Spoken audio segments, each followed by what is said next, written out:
game da kamarin da suke cewa matsalar tsaro ta yi a yankin. Buhari gaskiya ba soki yanzu ba. Wallahi cikin kwanan nan ana cikin tashin hankali domin an kwasa an je gidaje garuruka kawai ana kwasa mutane.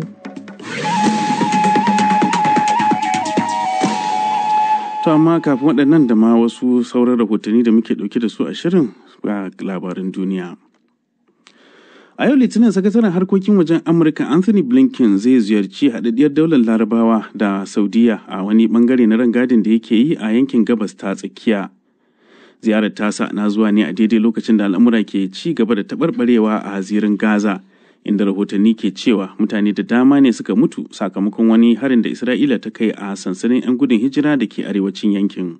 Similar scenes from Khan Yunis in the south where 63 people. Wakilin BBC ya ce an samu lamari makamancin haka a Khan Yunis inda aka rawaito cewa mutum 63 ne suka mutu bayan wani harin jirgin yakin Isra'ila. To har yanzu dai sojojin Isra'ila ba su ce komai kan lamarin ba.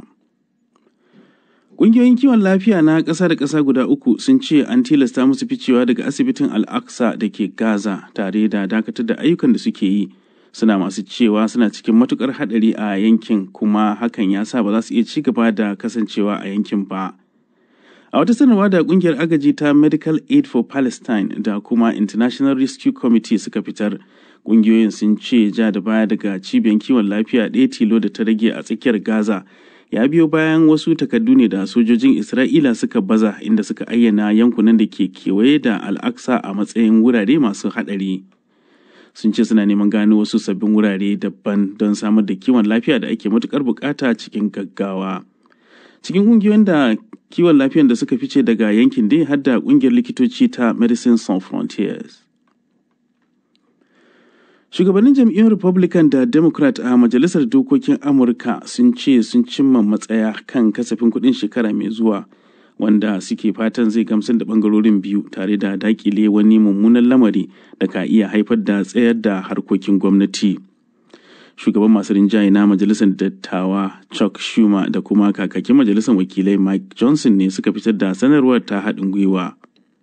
In a statement today, President Biden welcomed the news of this deal, saying it moved. Wakilin BBC ya ce a wata sanarwa shugaba Biden ya yi maraba da yarjejeniyar kasafin kuɗin, yana mai cewa hakan zai taimaka wurin hana dakatar da al'amuran gwamnatin da ake nema a gujewa.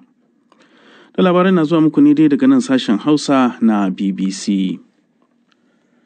A yau Litinin ake shirin fara shari'ar wani tsohon ministan harkokin cikin gida na ƙasar Gambia a Switzerland bisa zarginsa da aikata laifukan cin zarafin bil'adama. Usman Sonko na fuskantar tuhume-tuhume da dama da suka hada da aikatawa ko kuma ba da umarnin kisa da azabtarwa da kuma fyaɗe kan abokan hamayyarsa na siyasa. A shekara ta 2016 ne ya tsere zuwa ƙasar Switzerland kafin shuɗewar mulkin kama karya na shugaban Gambia Yahya Jammeh, amma an kama shi bayan da ƙungiyoyi masu zaman kansu suka gabatar wa hukumomin Switzerland da hujjoji da ke nuna cewa yana da hannu a take haƙƙin ɗan adam. Mutane 9 cikin masu tuhumarsa za su ba da shaida a gaban kotun. Jami'an tsaron Colombia da Ecuador sun cafke shugabannin kungiyar masu sarrafa miyagun kwayoyi da ake zargi da safarar hodar Iblis da darajar ta kai $2 biliyan kowane shekara daga Amurka da Turai. Kungiyar wacce aka fi sani da Los Curva ta kasance a ƙarƙashin jagorancin wasu 'yan Colombia su biyu, Heather Cuero da ake nema a Amurka da kuma ɗan uwansa Dairon. The authorities say the criminal organization used fast boats and bigger vessels. BBC ya ce hukumomin sun bayyana cewa kungiyar masu aikata laifukan kan yi amfani da jiragen ruwa manya da ƙanana da suka taso daga Ecuador da Colombia wajen safarar hodar Iblis da ya kai tan 5 zuwa ƙasashen waje. Colombia da ita ce ƙasa ta ɗaya a duniya wajen fataucin hodar Iblis. To ƙarshen labaran duniyan kenan daga nan sashen Hausa na BBC.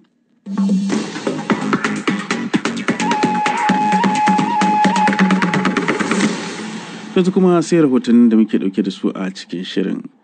A yau Litinin ne sakataren harkokin wajen Amurka Anthony Blinken zai ziyarci haɗaɗɗiyar daular Larabawa da kuma Saudiya a wani bangare na rangadin da yake yi a yankin gabas ta tsakiya. Ziyarar tasa na zuwa ne a daidai lokacin da al'amura ke ci gaba da taɓarɓarewa a zirin Gaza, inda rahotanni ke cewa mutane da dama ne suka mutu sakamakon wani harin da Isra'ila ta kai a sansanin 'yan gudun hijira da ke arewacin yankin. Ga rahoton Muhammad Annur Muhammad. Sakataren harkokin wajen na Amurka Anthony Blinken na wannan rangadi ne domin ganin yakin da Isra'ila ke yi da Hamas bai watsu ba a yankin. A Saudiya zai gana da yarima mai jiran gado Muhammad bin Salman. Tattaunawar tasu za ta mayar da hankali ne wajen dakile barazanar da hare-haren 'yan Houthi masu samun goyon bayan Iran a makwabciya Yemen ke yi ga harkokin sufurin jirgin ruwa na duniya a tekun Maliya. Ziyarar ta Mr. Blinken na zuwa ne a daidai lokacin da yakin na Gaza ke ƙara ƙazancewa, inda rahotanni ke cewa hare-haren sama na sojin Isra'ila sun hallaka gwamman mutane a sansanin 'yan gudun hijira arewacin Gaza a jiya Lahadi da daddare. Waɗanda suka ga abin da ya faru sun ce Falasɗinawa da dama ne suka mutu a harin da Isra'ila ta kai a sansanin Jabaliya. Wasu rahotanni sun ce ana iya ganin gawarwakin mutane warwatse waɗanda yawansu ya kai wajen 70. Wasu hotunan hare-haren da suka harzuka Falasɗinawa kuma sun haɗa da na babban wakilin kafar yada labarai ta Al Jazeera a Gaza, Wael Aldadu, yana ɗauke da gawar ɗansa wanda mai ɗaukar hoton bidiyo ne na Al Jazeera. Da yake magana a Qatar game da kisan ɗan jarida, sakataren harkokin wajen Amurka ya ce mutuwar Hamza Aldado babban abin takaici ne. Kuma ya ce zai yi ƙoƙarin ƙara tabbatar da ganin cewa an kare farar hula daga hare-haren na Isra'ila idan ya kai ziyara nan gaba a makon nan. Too many Palestinian civilians are suffering from insufficient access to food. Ya ce, Falasɗinawa farar hula masu yawan gaske na wahalar rashin samun isasshen abinci da ruwa da magani da sauran muhimman abubuwa, musamman ma yara. Children, most of all. Al Jazeera dai ta yi kira ga kotun hukunta manyan laifuka ta duniya da ta tuhumi Isra'ila akan kisan ɗan jaridar. Hamas kuwa ta kira hare-hare ne da kisan kiyashi na tsabagen mugunta. Hukumomin sojin Isra'ila dai ba su ce komai ba game da lamarin. To rahoton Muhammad Annur Muhammad kenan. BBC ta bankaɗo wasu bayanai masu alaƙa da yi wa mata fyaɗe da azabtarwa da kuma zubar da ciki da ake zargin wanda ya kafa ɗaya daga cikin manyan majami'u a duniya da aikatawa. Marigayi TB Joshua ya kasance wanda ya kafa cocin Synagogue Church of All Nations a Najeriya, kuma ya gina majami'a da ta samu karɓuwa tsakanin shugabannin siyasa da shahararrun mutane da kuma 'yan ƙwallon ƙafa na duniya. Wasu tsafin jami'an cocin sun fito fili a karo na farko tare da zargin cewa an aikata ta'asar da aka shafe kusan shekara 20 ana tafkawa. Ga rahoton musamman da Peter Murimi ya haɗa mana, sai dai rahoton na ɗauke da wasu abubuwa da ka iya tayar da hankali.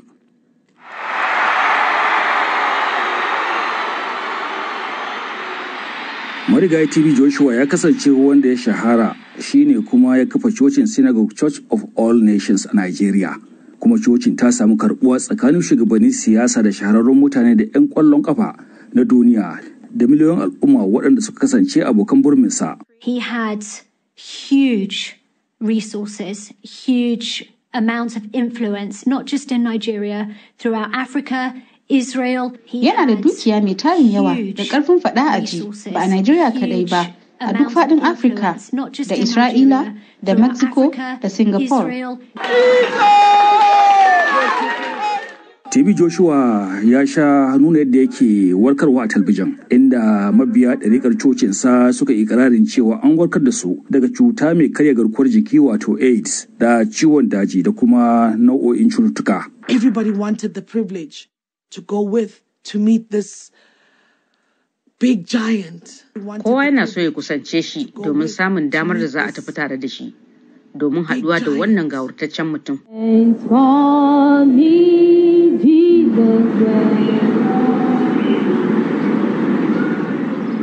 Mabiya TB Joshua na kusa sun zauna tare da shi tsawon shekaru a cikin majami'arsa a Nigeria. It was a psychological prison. We all thought we were in heaven, but we were in hell, and in hell, terrible things happen. Kurkuku ne da ke soya tunanin ɗan Adam. Dukkanmu mun zaci muna cikin aljanna. Ashe, muna cikin jahannama ce. Kuma a cikin jahannamar abubuwa masu ban tsoro suna faruwa.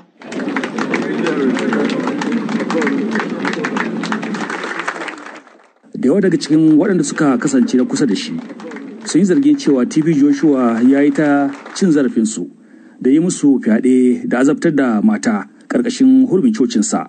Wani lamari a nan shi ne wanda ya faru a baya-bayan nan a shekara ta 2019.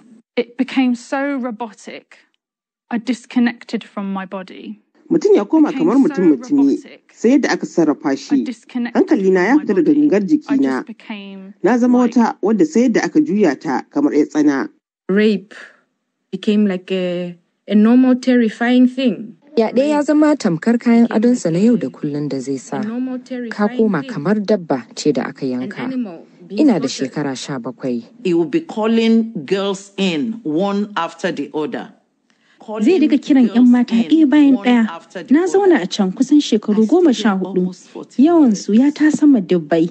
Some people, they are still living in fear for their lives, in fear for... Wasu mutane har yanzu suna zaman fargaba game da makomar rayuwarsu kan azabar da za ta biyo baya idan suka yi magana. Wasu mata sun yi ikirarin cewa an tilasta musu zubar da ciki a cocinsa sakamakon cin zarafin da ake zarginsa da shi. I had 3 abortions at synagogue. Na zubar da ciki sau 3 a majami'ar, kuma na ji maganganu daga wasu mata. Su ma suna ta korafi akan haka. Ba ni kaɗai ba ce. Women that he rapes, he forces them into abortion. People try to speak up to expose him, but nobody would listen. Matan da ya yi wa fyaɗe ya tilasta musu zubar da ciki. Mutane sun yi ƙoƙarin magana don fallasa shi, amma ba wanda ya damu ya saurare su. TB Joshua ya mutu a cikin shekara ta 2021. Yanzu matarsa Evelyn ce ke jagorantar cocin na synagogue na ƙasa da ƙasa. Good morning viewers all over the world. Barka da safiya masu kallon mu a duk faɗin duniya. BBC ta tuntubi cocin game da wani zargi da aka yi a cikin wannan rahoto. To amma ba su amsa ba, amma sun ce zargin da aka yi a baya akan TB Joshua ba shi da tushe ballantana makama. A yau coci har yanzu yana kan ganiyarsa kuma yana jan hankali miliyoyi masu kallo a duniya ta dandalin sada zumunta na social media. To a Najeriya kuma batun zargin karkatar da kuɗi a ma'aikatar jin ƙai ta ƙasar na ci gaba da jan hankali inda ake cece kuce kan zargin ministar jin ƙai Beta Edu da bayar da umarnin tura kuɗi kimanin naira miliyan 585 zuwa asusun banki na wata mata. Tuni dai shugaba Bola Tinubu ya bayar da umarnin gudanar da cikakken bincike kan badakalar tare da alkawarin hukunta duk wanda aka samu da laifi.